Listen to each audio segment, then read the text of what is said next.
So, good evening and welcome. I have the lovely Fredrik Kinnman with me this evening. Hi. It's really, really lovely. We've just kind of been having a little quick catch up before we put the recording on. It's really lovely to see you, Fred, because I haven't seen you for a little while. We just seem to have been busy doing different things, but over the last few years, we have got together a lot, so I do know you quite well. But just in case there is anyone watching this, would you like to tell us a little bit about yourself, please? Or not? Sure. We'll see. Uh, yeah. Thank you for inviting me. And yeah, I live in Sweden. I'm a psychiatrist. Yeah. I it's been such a fascinating journey for me, like being a psychiatrist and observing life from another angle at the same time, like having psychiatry and having another way, or like looking at what's really on a deeper level, what's behind our experience. Has been so helpful for me. But yeah, if I go back a little bit, I started medicine school like in Stockholm, Sweden, struggling a lot, being anxious and depressed, and I just was looking for something to relieve my pain, my emotional suffering. So I looked for all kinds of different stuff, and then I found a homepage about this that Jamie Smart had, about the 3 principles, and I've continued my journey, and that was in like 2010. Yeah. So a long time ago. But I still feel like a beginner in this field. I think everybody is a beginner in this field, don't you? Yeah, I lose myself all the time. But it's funny to more and more see that the only way, like the only thing if I get lost is if I get lost in the story I've made up myself. Yeah. So, and that helps so much. Like even if I feel pain in the moment, I know I believe something that I created myself. Yep, we're all good at doing that one, aren't we? Yeah. So you work full-time as a psychiatrist in Sweden? Almost full time. Like 75%. I need some time to play music as well. Yeah, that's another amazing side to Fred. You play a lot of absolutely beautiful. You are an incredibly talented musician. So maybe, who knows, if people come to the conference, they might see that side of you as well. They might do that. Yeah, I love playing music, and I love like having jam sessions and spontaneous music would be lovely at the conference. Who knows? Well, let's see what unfolds. So you were one of the speakers at our conference last year, and we're doing that conference again in November this year, November the 14th to the 16th, at the Pier House in Westward. And you're going to come along and speak again. So do you want to tell us a little bit about the conference last year? And if there's people kind of watching this, you know, what was the conference like? What do you think they will get from being in that room? Like so much. Like, it was such a beautiful conference, and the feeling in the room was amazing, and all this lovely like speakers and lovely people hanging out. I just loved these days. It was, and just be around people with this understanding is so helpful, and to waking up to your own bullshit, like, because we all have it. We all get caught up in our thinking, and we think it's so important what's in here, but it's not. And just hanging out with people with this understanding helps you see that.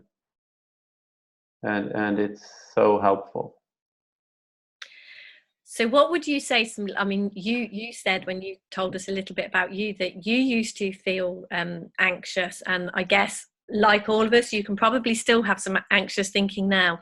So if somebody's listening to this, or, you know, heard about our conference and they're feeling a little bit anxious about you know, joining us. I mean, sometimes the word conference can make us feel nervous, can't it?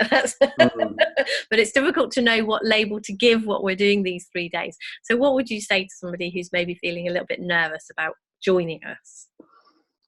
Yeah, like I was, I guess, one of the most shy persons ever when I grew up.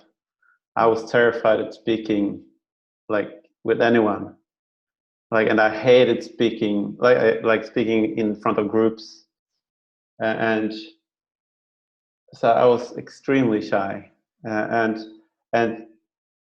seeing this more and more, how like that's just a label I gave myself, and I got stuck in my head believing like I needed to say interesting stuff, and that was so real, so I could feel it, but realizing it's just stories I started believing, and to wake up that it's not the truth was so helpful.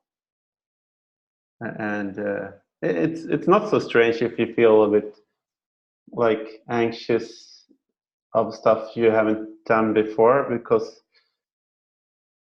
yeah, we all believe the story, like new stuff, like we always believe a little bit when we do new stuff that it could be uneasy.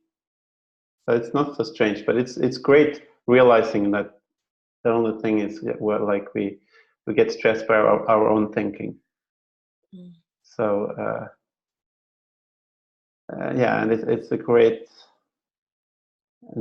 journey, awakening journey of to see this more and more. But yeah, but it's not so strange if you feel a little bit uneasy, and but I think you will end up in the best place you could be if you feel a lot of anxiety in day-to-day life, and for doing new stuff. Yeah, I think we all have that thinking, don't we? You know, it's like you say, it's not strange that, in fact, sometimes it would almost be strange if you didn't have anxious thinking, if you were doing something that was totally out of the ordinary for you. Exactly. So how do you find this understanding, like in your work as a psychiatrist? How do you find this understanding helps you? You know, when you're with a patient or with somebody, you know.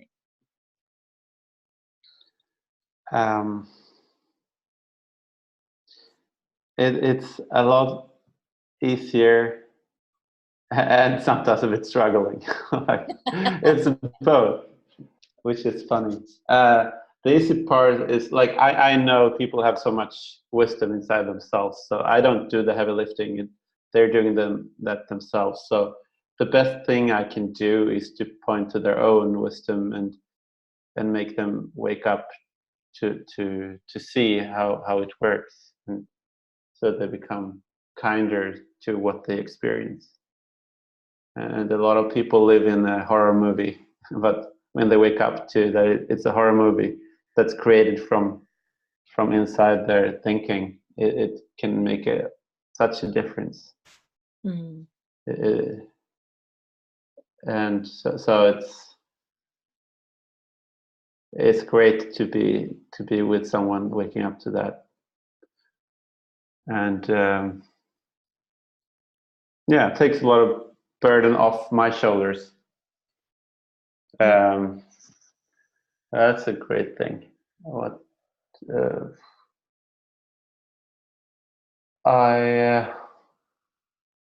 there are a lot of more stuff I can't remember just now. I just but it's so helpful to see that what we have inside, like we have a deeper understanding of how stuff works, and help people wake up that it's inside everyone, and also to see how amazing like we can really we have such a good way of rejuvenate ourselves when the stress levels goes down, and that's so fascinating to see, to help people like to breathe and get the stress levels, and then we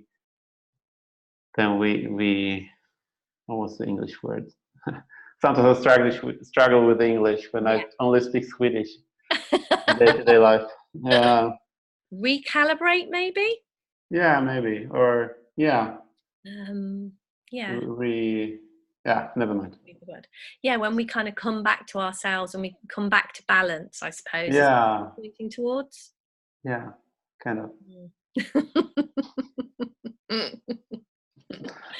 But if I'm going to talk about psychiatry as well, like it's so fascinating. I talked about being shy, and that was so real for me, and that realizing that was just a label I was putting on myself was very helpful. And in psychiatry, we are good at seeing labels on people, and that's the thing I'm struggling with, because we put labels on people, and sometimes that gives people more help from others, and that could be good, but sometimes people start believing this story more and more, and especially when the label comes from someone with a white coat, then it could be very believable that they are damaged and they don't have so much resources. I can hang on. I can see that I think in the Western world we've put a lot of store by doctors and psychiatrists and people who are in positions of trust and power. We think that they have more knowledge than we do, and it's not to say that people aren't, doctors aren't helpful. I would absolutely, if I needed to go to a doctor or I needed a psychiatrist, I absolutely would. But there definitely is the wisdom that you talked about, earlier, pointing people back to themselves and to their own wisdom. I think we're too quick sometimes to go outside of ourselves instead of kind of looking to what we have already. And I'm not at all saying it's 100% wrong with labeling someone, and someone can get a lot of help from it. And I'm just saying that it's not unproblematic with getting a label from someone. Like it could, sometimes I've seen like people get more and more of the symptoms from this label. But sometimes they relax from a label, so because they don't blame themselves so much. But it's one of the things that we've been talking a lot about lately is how the way that we've labeled it, Beck and I, when we work together, is kind of like it's all on the table and kind of going towards what's helpful to you. And this is what I've noticed, and it sounds like this is what you're talking about. It's like, if it's helpful to have a label for something, and whilst it's helping you, then go with that. But the minute it stops being helpful, the minute you see it as something that you beat yourself up with, or you grow into that kind of thing, then kind of get curious with yourself and maybe. And I think there's something within us that knows when something is helpful to us and when we kind of begin to see that it isn't. And it's, in those times when we see it's not helpful. Because absolutely, like you say, my journey with the principles and looking in this direction, and obviously I've had conversations with you before about psychiatry, and I've had my struggles, and my son and other members of my family have had their struggles, and it's really, there definitely is a place for medication and to turn to professionals like yourself for help. It's nice that we have people like that. It's good that we do. But then it is kind of keeping that place of balance, isn't it? And kind of seeing,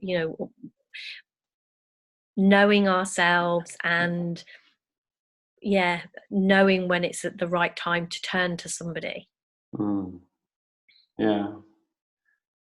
Medications are a very interesting topic, and I've seen lots of people get really good help from medication. Yeah.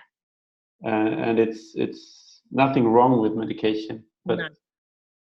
sometimes, like in psychiatry also, like I feel like because medication is such a big part of what we talk about as doctors, and that sends a signal that that is the solution to everything. Yeah. And it isn't. And yeah, we really sell the story that it's the cure, but it can be really a good asset, like to stabilizing thing to have and helping thing. But it's one of a lot of different things. Yeah, I think that's why it's a very good idea to have an open mind. And if medication, and again, it's all on the table, if medication is a helpful thing, then have medication. Because I do think we can tell that one of the stories we can get lost in is that medication is a bad thing. Yeah. It almost feels like we can have this like pendulum swing, and we can kind of go all for medication and then go no medication. And it feels to me like there is this place of balance in the middle, where we can see there are times when medication is helpful and there are times when medication is unhelpful, and it's nice to have it all. Yeah, definitely. And yeah, a lot of people blame themselves because they take medication. Yeah. And then I think that's very helpful to talk about, that you're not different if you take the pill or you don't take the pill. But a lot of people say, should I take it? Should I not? And I'm someone, I'm a damaged person. If I take, so I must not take it, or like we have lots of stories. But the best thing I think is like it doesn't matter so much. Like it's like don't have this like judgment about yourself. It can be a great asset to have some medication. It doesn't really matter. Like you are not different, and don't judge yourself if you take it or not. Yeah, we do that to ourselves, don't we? We have this idea that it means something about me. Yeah. I need to take medication. It means I'm not good enough. It means I'm not, I can't function on my own. And I think, again, that goes to not listening to the stories that our mind tells us that aren't helpful, and noticing when they're not helpful. And seeing, like you say, there is absolutely, it does look to me like sometimes for some people there is a place for medication, and that is a good thing. And sometimes for some people it's better not to have medication. And I suppose, again, it comes down to getting to understand and know yourself. And when we start to understand our own mind and see how this is, how we create our reality through our thinking in this way, sometimes we might get to a place we don't need medication, and sometimes we might not. And it's not helpful to tell a story either way, that one way is better than another way, I guess. No. But it's so fascinating to see, like it always comes with a story, like with the medication. And for some people that story is really a drain of energy and emotional. Like it goes down because you have such a big story around medication, and you just see that you have that. And sometimes like the family also has a really big story, like around that. The father says this and the mother says this, and it's not so strange. We have also this story about it, if it's good or bad.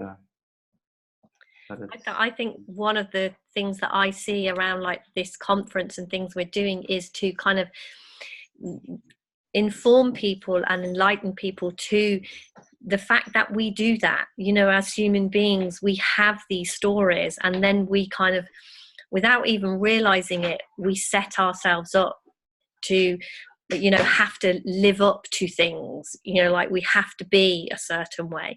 And I think we all do that. You know, we're all the same human beings. We get into these stories and think, you know, oh, as a mother, I failed if my child needs to be on medication or whatever it is. You know, we tell ourselves these stories and we don't even notice that we're making that up.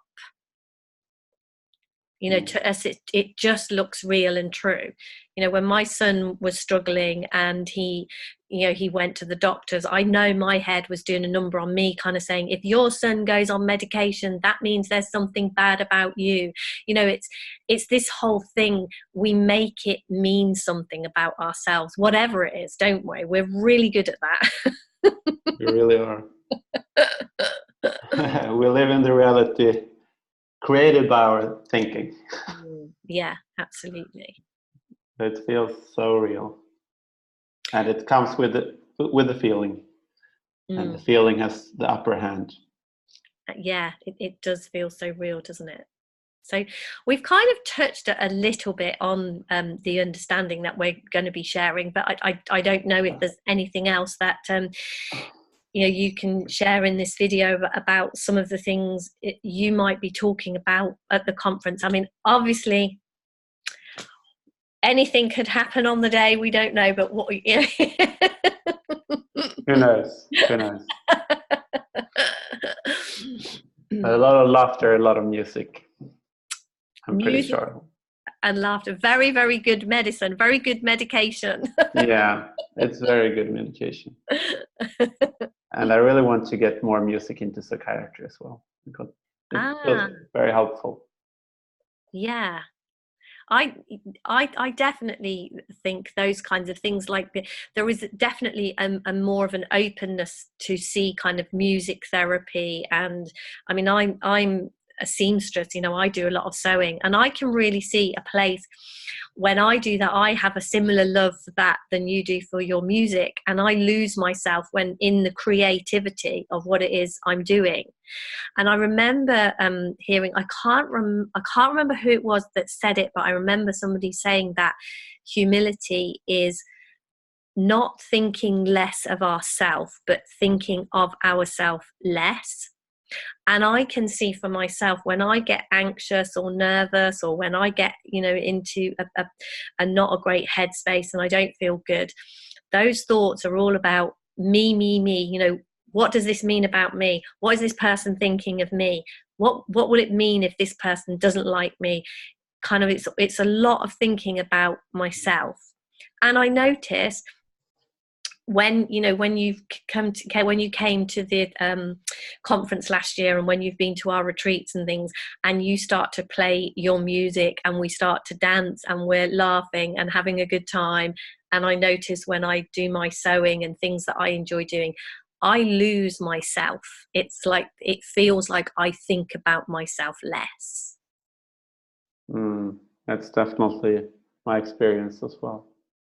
It's so powerful and nice way of living. Yeah, so it would be incredibly nice to bring into psychiatry more of those kinds of treatments, to show people. I think when we experience ourselves more as we are supposed to be, like not our heads full of those kinds of thoughts, when we experience ourselves. I have watched you start to play your violin, and I have watched you be a little bit edgy and nervous, and then I have watched you relax into it and come alive when you do that. Yeah, I heard that before. A lot of times. But it's a really, really fantastic example, isn't it, of people, you know, I think that's our natural state, you know, that time when you forget that you're Fredrik and you are just, you and the violin kind of almost become one, and you just play beautifully, and you're not thinking about what people, I suppose, I don't know, you tell me what happens for you. It would be really interesting to hear your side of it. I guess I'm not caught up in my thinking. That simple. Yeah. I live.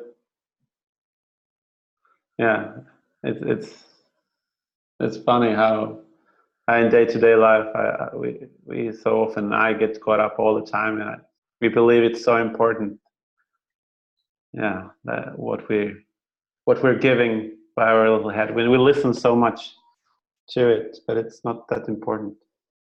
Or it seems that the violin like makes me listen less. I don't know. Yeah. And I think it's lovely to experience ourselves from that place. You know, one of the things that I talk a lot about is knowing yourself. And I think for me, when I came across this understanding, I began to notice my experience more. I wasn't quite so much in my head, and I began to get curious and notice my experience more. And notice, watch other people having experiences too, and kind of see the similarities between us. When I lose myself in doing something, it's a lovely experience. And I can see from watching you that you have a similar thing. It goes from being that awkward and having all that thinking about ourselves and being in our head to dropping down into our heart almost, and just living from a really lovely place. Yeah, that's fascinating how it works, everything. Yeah. Oh, we have. So we have a couple of people on here. I wondered if anybody would like to ask a question. We've been chatting for about half an hour now. It's so easy to speak to you, and I can always talk. So I'm just wondering if anyone would like to ask a question.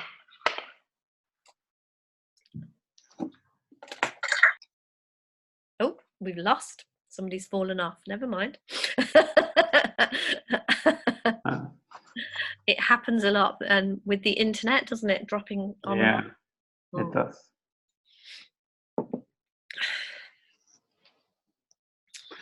Yeah, but yeah, I would really recommend coming to the conference. It's a great conference. So many lovely people. Yeah, it is. It's just, there is just a beautiful feeling in that room. I mean, last year when we did the conference,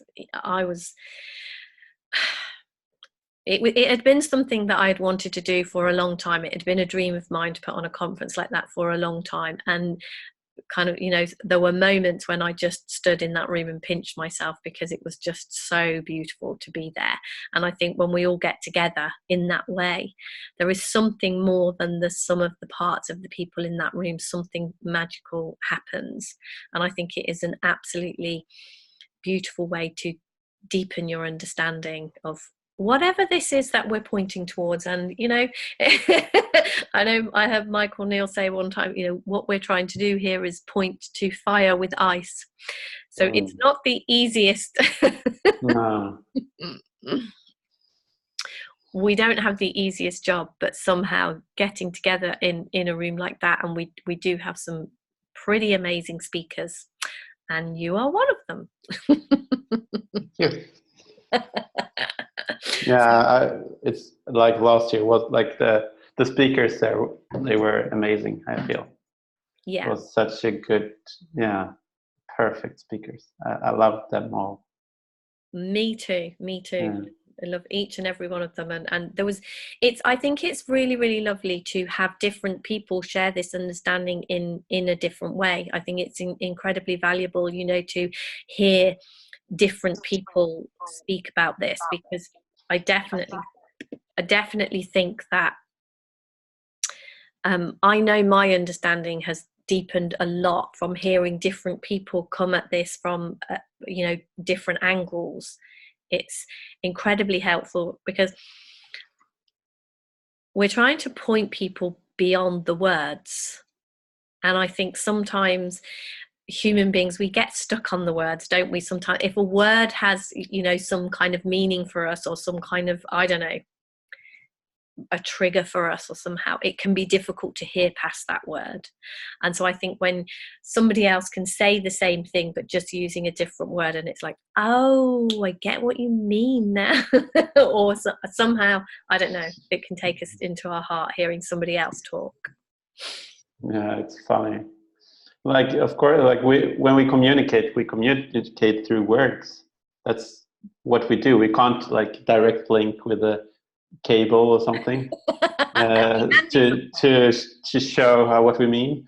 But we use words, and we have different definitions of the words, and sometimes we talk about different stuff, and it's so funny to when you see that, like, yeah. And we get caught up all the time in psychiatry about different words. Yeah. And we're invested with our egos in the different words and labels, and it's a weird world sometimes. Yeah, it is funny, isn't it? How, and I've even noticed, in this community, some people will say, oh, you can't use a particular word, or don't say it like that, and don't use a particular word. And that's why I think it's really nice to have a variety of speakers and hear people using different words, because different people resonate with different words, and